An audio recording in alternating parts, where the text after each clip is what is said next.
नमस्कार दोस्तों, आपका स्वागत है। तेरी मेरी कहानियाँ से सभी अपडेट पाने के लिए बेल आइकन दबाएं।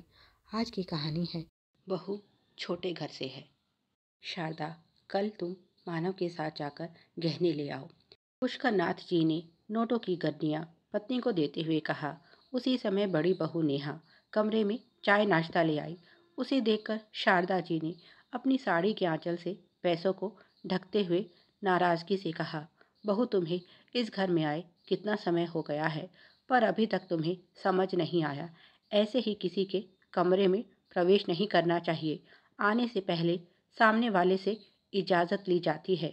जब देखो बिना बताए मुंह उठाकर कहीं भी पहुंच जाती हो।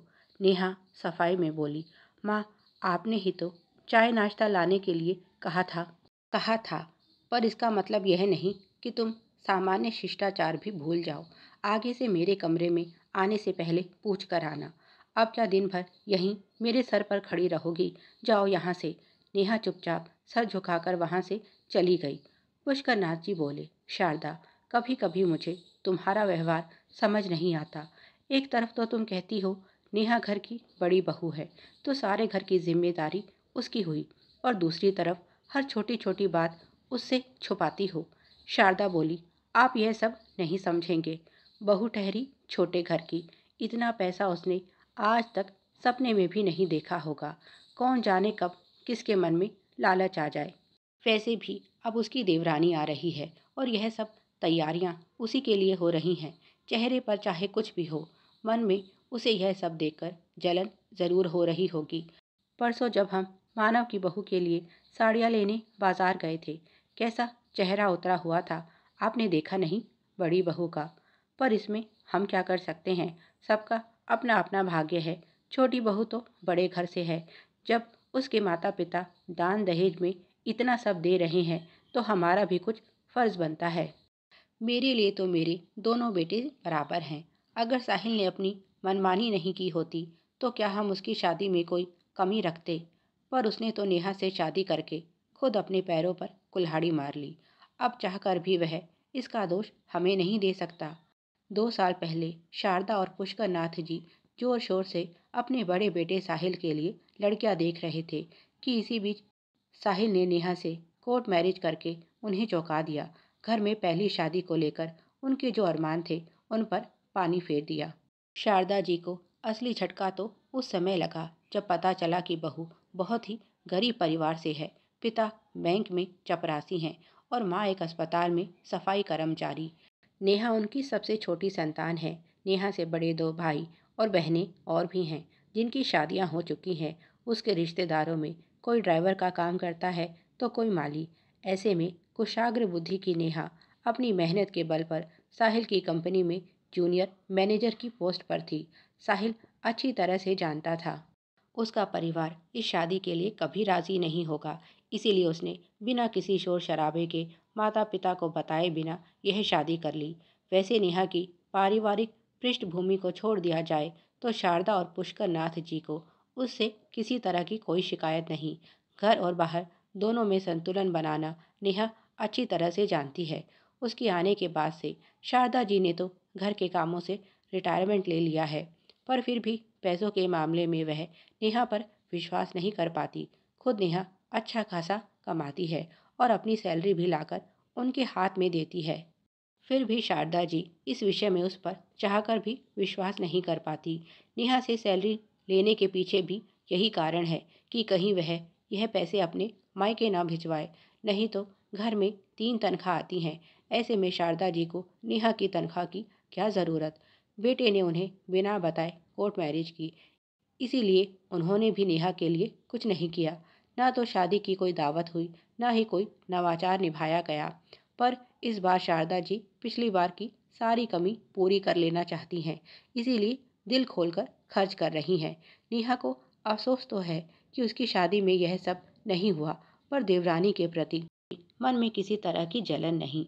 आखिर कोर्ट मैरिज का फैसला अकेले साहिल का नहीं था, नेहा भी तो इसमें शामिल थी। वह मुस्कुराते हुए सब काम संभाल रही है और इन सुखद पलों को जी रही है जो उसकी शादी में उसे नसीब नहीं हुए थे। अगले दिन शारदा जी मानव के साथ सुनार के पास जाने को तैयार थी।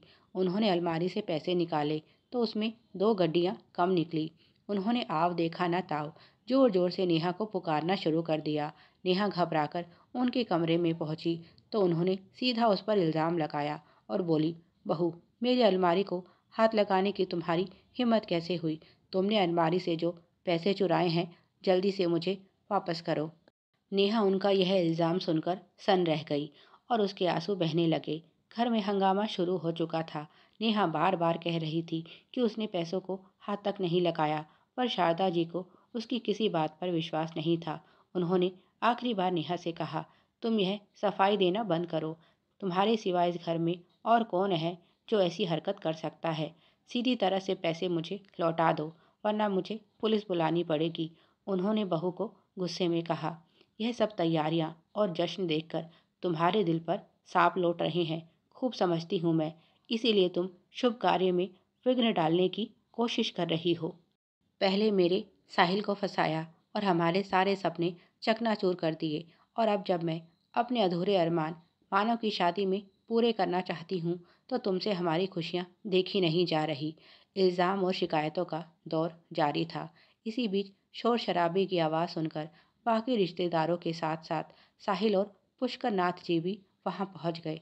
शारदा की बात सुनकर पुष्कर नाथ जी ने अपना माथा पीट लिया और बोले, बहू पर इतना बड़ा इल्ज़ाम लगाने से पहले एक बार सोच तो लेती। तुम्हारी अलमारी से पैसे मैंने लिए हैं। लाखों की तनख्वाह लेने वाली लड़की ऐसा कर सकती है, यह ख्याल तुम्हारे दिमाग में भी कैसे आया? सुबह टेंट वाला आया था और मिठाई वाले को भी पेमेंट करनी थी। उस समय तुम घर में कहीं नज़र नहीं आ रही थी। मैंने सोचा बाद में तुम्हें बता दूंगा। शारदा जी गुस्से में बोली, बस कीजिए, आप इस चोर को बचाने के लिए मुझसे, अपनी पत्नी से झूठ बोल रहे हैं। पुष्कर नाथ जी बोले, तुम्हें मेरी बात पर यकीन नहीं तो यह लो। उन्होंने पेमेंट के बिल पत्नी की तरफ बढ़ा दिए, जिन्हें देखकर शारदा जी की कैंची की तरह चल रही जुबान बंद हो गई। अब जब सारी बात स्पष्ट हो चुकी थी तो शारदा जी के पास माफ़ी मांगने के लिए शब्द नहीं थे। नेहा बस रोए जा रही थी। इतने लोगों के बीच आज इस तरह से उसका अपमान करके शारदा जी ने उसे बहुत दुख पहुंचाया था। शारदा जी धीरे से उसके पास पहुंची और अफसोस जताते हुए बोली, बहू, मुझे माफ़ कर दो। बिना पूरी बात जाने मैंने तुम पर चोरी का इल्ज़ाम लगाया। नेहा बोली, माँ, आप सही कहती हैं, मैं छोटे घर से हूँ, पर मेरी सोच इतनी भी छोटी नहीं कि मैं अपने ही घर में चोरी करूं। मेरी 2 वर्ष की मेहनत आज ज़ाया हो गई। मैं आपका विश्वास जीतने में नाकामयाब रही। उसने हाथ जोड़ते हुए कहा, माँ, जहाँ रिश्तों में विश्वास नहीं वहाँ रहने का क्या फ़ायदा? उसने साहिल की तरफ देखा। साहिल समझ गया था आज नेहा के स्वाभिमान को चोट पहुंची है, इसीलिए बोला, माँ, एक बार यह शादी हो जाए फिर हमें भी इजाज़त दो। नेहा की बात सही है।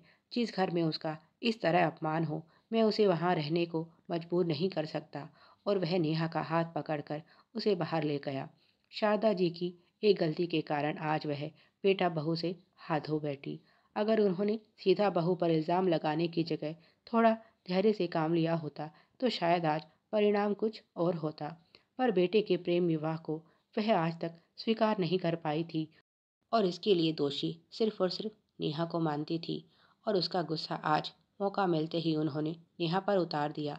पता नहीं ऐसा क्यों होता है, जिस बहू को लोग गाजे बाजे के साथ घर लाते हैं उसे दिल से कभी घर का सदस्य स्वीकार नहीं कर पाते। सास बहू के बीच अविश्वास की अदृश्य रेखा हमेशा बरकरार रहती है और ज़रा सी चूक या लापरवाही उससे हुई नहीं कि उसे कटघरे में खड़ा कर दिया जाता है। अपने व्यवहार से पहले बहू के मन में कड़वाहट भर दी जाती है और बाद में उससे सेवा और प्रेम की आशा भी रखते हैं। ऐसे लोग शायद कर्म फल के सिद्धांत को भूल जाते हैं। वह भूल जाते हैं कि जो उन्होंने दिया है एक दिन वही लौट कर उनके पास आना है। आपको कहानी कैसी लगी कृपया कमेंट करके बताएं। कुछ निजी कारणों की वजह से काफ़ी समय से कहानियाँ नहीं आ रही थी, पर अब कोशिश रहेगी कि आपको रोज़ नई कहानी उपलब्ध करा सकूं। आपके सहयोग और साथ के लिए बहुत बहुत धन्यवाद। यह आप सभी का प्यार ही है जो मुझे निरंतर अच्छी अच्छी कहानियाँ लिखने के लिए और आगे बढ़ने के लिए प्रेरित करता है। कृपया अपना प्यार और साथ इसी तरह अपने प्यारे चैनल तेरी मेरी कहानियाँ के साथ बनाए रखें। इसी तरह की और भी कहानियाँ पाने के लिए चैनल को सब्सक्राइब करें। Please like, share and subscribe. Thanks for watching.